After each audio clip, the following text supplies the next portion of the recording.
لقد ظننت حبا، لكنه كان مجرد وهم.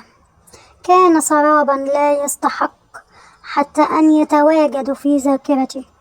ظننتك رجلا، لكن بعد الظن كان مثل أسم. كنت أعتقد أنني سأجد فيك الأمان، لكنك لم تكن سوى ريح عابرة، لم تترك لي سوى الفراغ والألم. كنت أظن أنني أعيش قصة حب، لكن كان مجرد فصل في كتاب مليء بالأكاذيب والخداع. كنت تظني أنني سأظل في انتظارك، لكنك لم تدرك أني تعلمت كيف أكون قوية، واكتشفت في نفسي القدرة على المضي قدما وعلى التحرر من قيود الماضي. فلك حرية الغدر، ولي حرية أن أبدأ من جديد. لك حرية أن تترك خلفك كومة من الذكريات المكسورة. يا صباح الفل، صباح الورد، صباح الياسمين، صباح الحب، صباح كل حاجة حلوة على عيونكم، صباح الطاقة الإيجابية. عاملين ايه؟ وحشتوني جدا جدا جدا. اسفة كده على المقطع الحزين في الأول بس أنا يعني بصوا جاي على الجرح وحشتوني جدا جدا جدا من الفيديو اللي فات. يا رب كده تكونوا بأحسن صحة وأحسن حال.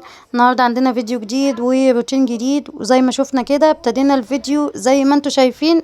من انا عملت الكيكة اول حاجة كده زي ما شفتوا، دخلت على المطبخ، عملت كوباية النسكافيه بتاعتي عشان اقدر اقاوم اليوم.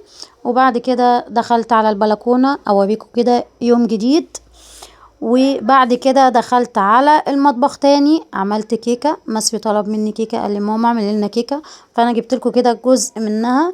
ان هي اول ما عملتها دخلت الفرن، وبعد ما طلعت من الفرن عشان ما اطولش عليكم في الفيديو فطرنا بيها. يلا بينا بقى نشوف ورانا ايه النهارده ويومنا ماشي ازاي، وعندنا بقى شغل النهارده جامد. فيلا بينا كده نشوف يومنا كبداية اليوم. كده زي ما شفتوا انا دخلت شغلت الغسالة.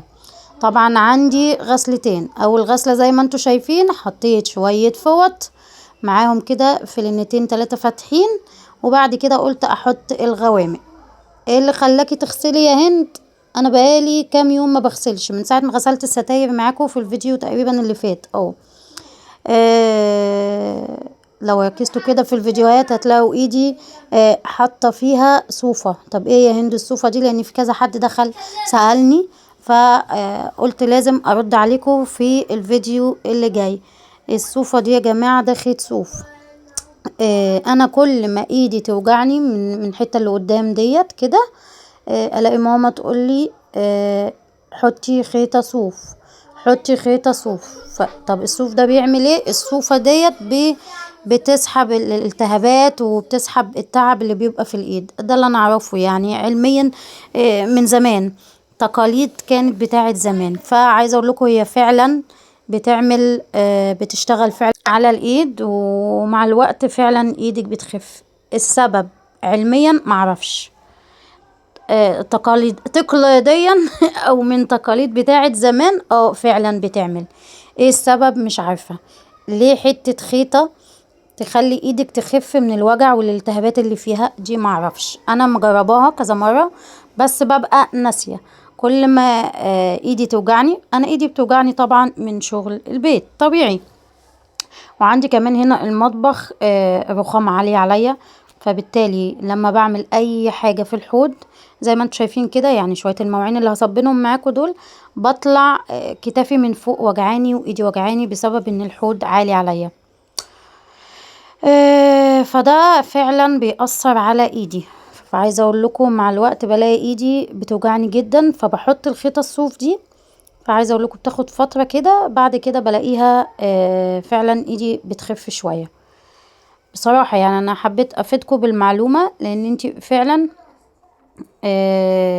بدل ما تلفي على الدكاترة وتروحي وتيجي وتاخدي علاج وتعملي وتسوي في الاخر تطلع حاجة بسيطة، بيبقى من شغل البيت شوية التهابات من شغل البيت. فصدقوني الخيطة الصوف دي فعلا بتعمل بتشتغل فعلا احسن من مليون علاج. يعني انتي لو حسيتي ان ايدك فعلا وجعاكي هاتي خيط صوف واربطيه في ايدك عادي خالص. انا كنت حاطه الاول واحده زرقاء، دابت بقى من كتر ما انا شغاله رايحه جايه بيها في كل حاجه، في مواعين، في غسيل، في كل حاجه، فشلتها وحطيت واحده مكانها حمرا. ففي الفيديو هتلاقوا شويه حمرا وشويه زرقاء عشان ما تقوليش شويه كده وشويه كده. ودايما ببقى حطاها في ايدي الشمال، الايد اللي على طول شغاله بيها ومش رحمها، فعشان كده على طول هي اللي وجعني. اصل اختكم شوله كله بيشتغل باليمين وانا شوله، حتى الكتابه بكتبها كنت بالشمال، فبتعامل بيها كأني الايد الشمال اليمين. شفتوا انتوا بتتعاملوا بايديكوا اليمين ازاي؟ انا بتعامل بايدي الشمال نفس الوضع، بعرفش اعمل حاجه خالص بايدي اليمين، زي ما انت كده ما بتعرفيش تعملي حاجه خالص بايدك الشمال. دي حاجه كده عندي. المهم زي ما شفتوا كده شلنا الغسلة اللي هي الفواتح وحطينا غسلة الغوامق، سبت الغسالة شغالة وقلت بقى ايه، تعالوا نخش على المطبخ نفوره كده، هو فعلا محتاج يتفور. كان عندي زي ما انتوا شايفين شوية مواعين كده محترمين في الحوض، مش كتير قوي. عايزة اقول لكم انا غسلت تاني برضو. نلموهم كده ونخلصوهم مع بعض. فلو عندك مواعين يلا بقى حطي الفيديو كده قدامك، بس حطي لي لايك، اهم حاجة حطي لي لايك عشان الفيديو يترفع كده يا جماعة. ولو انت جديدة على القناة واول مرة تشوفيني اتمنى انك تشتركي في القناة، واهم حاجة انك تفعل الجرس عشان يوصلك اشعار من قناتي كل ما انزل فيديو جديد. ولو انت معايا على القناة مشرفاني ومنوراني، وربنا يخليكم ليا ويديمكم نعمة في حياتي، احلى عيلة واحلى اخوات في الدنيا. ربنا يعلم انا بحبكم قد ايه، وسبب تأخري عليكم صدقوني بيبقى غصب عني، ببقى مصوره الفيديو ومخلصاه بس هو بيقف على المونتاج، ان انا اعمل له مونتاج واسجل الصوت زي ما انا بسجل كده، لازم بيبقى وقت هدوء، لازم ابقى فاضيه، ابقى مخلصه اللي ورايا، فبيبقى غصب عني بتأخر عليكم في الفيديو بسبب كده، بسبب مشغولياتي والله. فحقكم عليا، الناس اللي بتقولوا متأخريش علينا تاني يا هند، حقكم عليا صدقوني صدقوني غصب عني. تعالوا كده نقرا كام تعليق جالنا في الفيديو اللي فات، وقلت هرد عليه في الفيديو، ما رضيتش ارد في يعني على التعليق من تحت، فقلت ارد ايه في الفيديو نفسه اللي بعديه. تمام. فتعالوا بقى اقول لكم، بصوا بقى النظافة بقى والرغاوي بقى، سيبك انتي بقى، احلى حاجة في الفيديو التنظيف بقى والرغاوي والكلام الجميل ده. في واحدة من متابعين الجمال الجمال دي يعني الجمال حبايب قلبي إيه، ميرفت صبحي تقريبا، ميرفت صبحي صح، انا قريتها صح.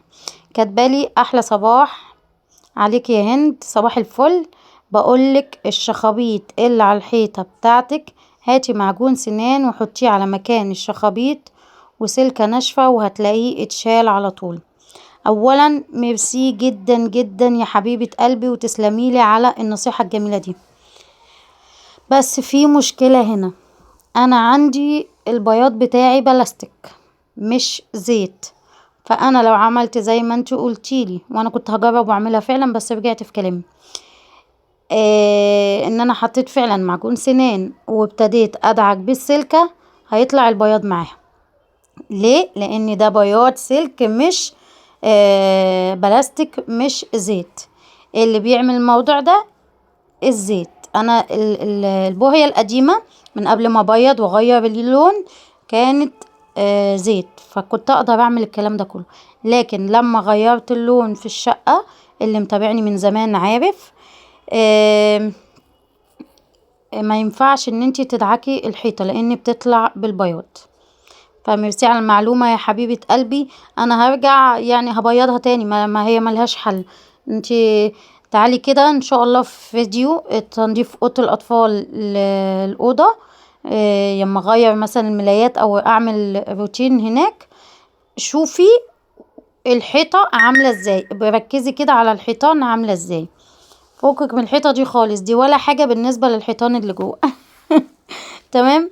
تعالوا بقى نرد على تعليق تاني. حبيبه قلبي كانت كاتبالي على فيديو من يومين، امل بتقولي هو الصابون من غير دقيق هو بيتعمل بالدقيق؟ لا يا حبيبة قلبي، الصابون ما بيتعملش بالدقيق خالص.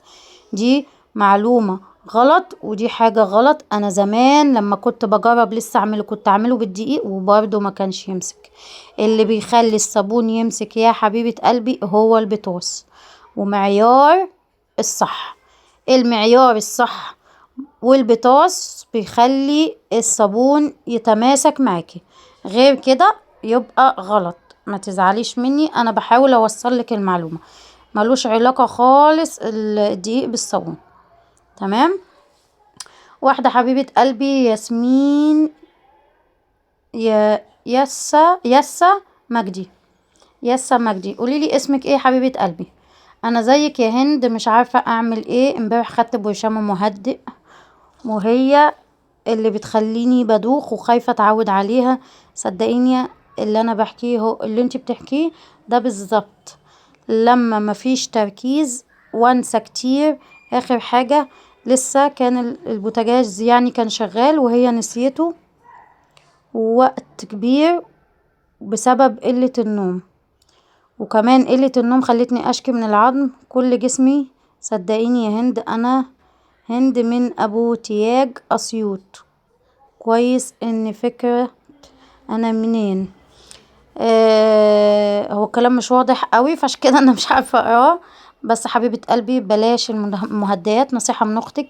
انا فكرت فيها كتير لان انا حرفيا ما بنامش غير ساعتين 3 في اليوم كله، وما زلت لحد دلوقتي بالذات في المدارس. فانا محتاجة برشامة منوم، محتاجة برشامة مهدئ. بس انتي لو خدتي عليها لا هتبوظلك الدنيا وهتتعودي عليها وتبقى عاملة معاكي زي الادمان. لا لا لا لا لا, لا. ما نصيحة من اختك بلاش. بلاش حبيبة قلبي، بطليها. وحاولي على قد ما تقدري تظبطي نومك.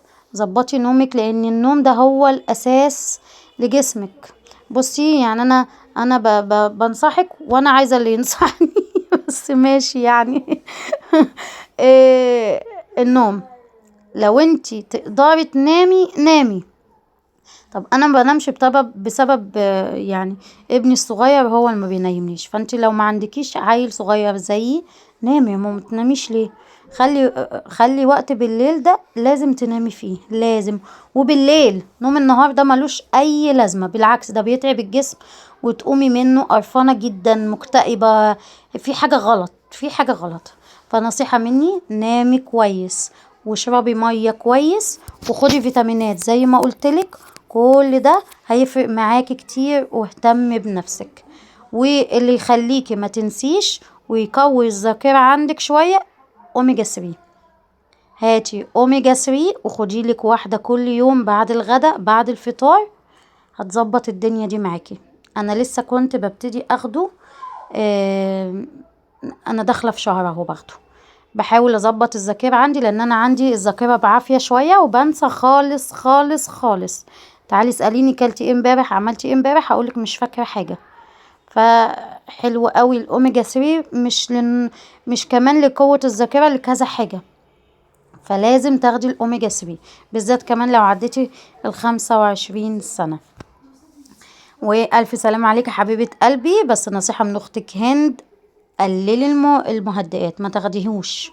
مش قللي كمان ما تاخديهوش. واحدة حبيبة قلبي كمان كاتبالي سميرة حبيبة قلبي يا سميرة نورتيني. ليه يا هند عايزة تغيري الكفر؟ لونه جميل وقماشته حلوة. هو جميل قماشته مش حلوة بص انا صريحة معاكي، هو جميل وقماشته مش حلوة. ليه يا هند؟ قماشته اللي هي المطاطية. فبما ان هي مطاطية القماش اللي هو بيتمط دوت كل ما اغسله بيتمط زيادة، كل ما اغسله بيتمط زيادة. ده اول عيب فيه. فلما اجي افرشه تاني على الانتريه بقيت بدخل بدل ما بدخل حتة صغيرة من الجناب بقيت بدخل تقريبا نصه من الجنب ده ومن الجنب ده. هو بقى العرض عرضين او العرض 3 كمان. دي اول حاجة يعني باظت فيه. تاني حاجة انه نسل خالص خالص خالص وخف خالص وباظ. فده اللي خليني عايزه اغيره، لكن غير كده هو لو كويس طبيعي مش هغيره. ده انا كنت جايباه بمبلغ، انا حرفيا كنت جايباه بمبلغ ودلوقتي زاد الضعف والله زي ما بقول لكم. بس ايه تاني حلوين النهارده؟ حبايب قلبي نرد على دول ان شاء الله. المره الجايه نرد برضو على تعليقات تاني. بشكركم على تعليقاتكم الجميله ديت ومعلوماتكم الجميله ليا، وبجد مبسوطه قوي ان انتوا بتفيدوني زي ما انا بفيدكم. اكبروا بقى في خاطري، وبرضو سيبولي كومنت حلو شجعوني بيه، وحطولي لايك اهم حاجه، لان اللايك ده هو اللي بيرفع الفيديو. هو انتي بتعملي ايه يا هند؟ هو انتي مش كنتي عامله سردين قبل كده؟ لا يا جماعه، انا كنت عامله بسارية مقليه. العيال برضو وانا فجأة كده نفسنا هفتنا على سردين، بس صينيه بقى، فروحت جايباه وجبت خضره وقلت لازم اعمله معاكم. طريقته سهله وبسيطه جدا. انتي لو مبتدئه او عروسه جديده، بصي مش هتغلبي. انتي بتجيبيه بتغسليه وبتنضفيه وتحطيله شويه ملح وليمون وتسيبيه على جنب شويه. حلو. بعد كده بتقطعي طماطم، بصل، فلفل، بطاطس. والبطاطس دي اختياري، عايزه تحطيها حطيها، مش عايزه تحطيها براحتك. تمام. بعد كده تعملي خلطه السردين، توم، وزي ما شفتوا شبت، بهارات، ملح، خل، زي ما انتوا شفتوا انا حطيت. اصلي عملناه مع بعض كذا مره، فتابعي الفيديو وهتشوفي الطريقه. بهارات طبعا معروفه، كمون، كركم، كاري، كزبره، فلفل اسمر، البهارات السمك اللي موجود عندك حطيه. حطي شويه من الخلطه ديت على شويه البطاطس والفلفل والخلطه اللي حطيتيها من تحت ديت، وحطي شويه على السردين بتاعك. حطي شويه زيت في الصينيه وابدأي رصي الخضار بتاعك كله. تمام. وبعد كده رصي السردين من فوق، وسيبي كده بقى برضو كام واحده كده من الخضار تحطيهم على الوش فوق. واهم حاجه لازم تحطي شويه زيت محترمين على الوش. في ناس بتحب تحط شرايح ليمون، انا ما بحبش احط شرايح ليمون عشان بحس انه ممرر مكان الليمونه، فبعصر ليمون فقط لا غير. وتدخليها الفرن، هتاخد معاكي من تلت ساعة لنص ساعة. ليه؟ عشان البطاطس. لكن لو غير البطاطس هتلاقيها مش هتاخد معاكي تلت ساعة بالكتير وتلاقيها طلعت. شوفي بقى، انت عايزة تعملي جنبيها شوية بطاطس، عايزة تعملي جنبيها شوية رز، عايزة تعملي جنبيها شوية سلطة، ايه اللي يريحك. هو انا ما عملتش جنبيها حاجة لان انا كان عندي شوية رز قبلها بيوم، فحطيتهم جنبيها واستكفينا على كده ورضا الحمد لله. خلصنا الغسيل، فقلنا ننشره بقى مع بعضينا كده سريعا لحد ما صينية السردين تطلع. وكمان خلصنا الغسيل، اللي هي الغسلة التانية كانت عصرت وشطفت، فحطيت الغسلة الاولانية اللي انا كنت شايلاها من الاول، وبرضو عصرت وشطفت وعصرت. فبالتالي يلا بينا زي ما انتوا شايفين دخلنا على البلكونة. السجادتين اللي كنت غسلاهم معاكم الحمد لله نشفوا وشلناهم مع بعض. وبعد كده مسحنا السور ومسحت كمان الحبال، ودي اهم حاجة بحب اعملها عشان التراب، لان انت بتبقي شقيانة وتعبانة في الغسيل وتيجي تنشريه على تراب، فبالتالي بتبقي خسرتي كل حاجة. ممكن تغسلي تاني، طب ليه؟ مسحة كده بالفوطة، ويا ريت تكون كمان مبلولة. مسحة للحبال، الدنيا تبقى معاكي زي الفل. وابدأي بقى نشري غسيلك واخلصي. على فكرة انا ساعات بركن الغسيل اقول انشره لما اخلص اللي ورايا، وعايزه اقول لكم بكسل عليه جدا لو ما نشرتوش على طول. يعني انا ما نشرتوش على طول اول ما اخلص بيجيلي كسل الدنيا فيه. لكن لو نشرته على طول خلاص ببقى ارتحت منه. خلصتي غسيل؟ خلصت غسيل. خلصت تنشير؟ خلصت تنشير. فعايزه اقول لكم بتفرق فعلا فعلا. زي ما شفتوا هنا كده خلاص، يعني بصوا في ثواني تلاقوني خلصت تنشير. وعايزه اقول لكم ان انا مجريه لكم مسرعه لكم الفيديو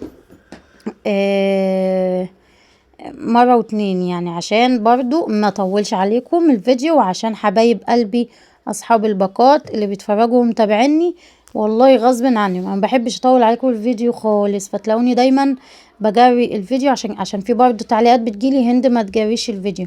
يا جماعة في حبايبنا بتوع الباقات اللي في التليفون اليوتيوب ده بياكل الباقة. فانا بعمل حساب برضو اخواتي وحبايبي، ما بحبش اطول الفيديو قوي عشان برضو تستفادوا وفي نفس الوقت ما نطيرش الباقة بتاعت حبايب قلبي. خلصنا بقى التنشير الحمد لله، بننشر كده اخر حاجات اهو. خلصنا، دول كانوا الغوامق اللي حطيناهم في الاخر اهو. خلصنا الحمد لله. تعالوا بقى نخش نشوف صينية السردين الجميلة بتاعتنا. وعايزة اقول لكم كلنا لما شبعنا منها، ياه ياه ياه ياه ياه كلت لما شبعت منها. بصوا الجمال، بصوا الحلاوة. تعرفي منين ان السردين استوى؟ من البطاطس. لو انت حاطه بطاطس هتلاقي البطاطس كده دايبه كده خلاص اهي. بصوا هي ماسكه نفسها شويه ودايبه في نفس الوقت كده خلاص. السردين بقى جاهز معاك. انا كنت بدوقها وبوريكم ان هي دايبه دوب، وخدت معايا 25 دقيقه فقط لا غير، يعني مسافه ما انا نشرت الغسيل. يا رب الفيديو ما يكونش تقيل عليكم. استنوني فيديو جديد وسلام.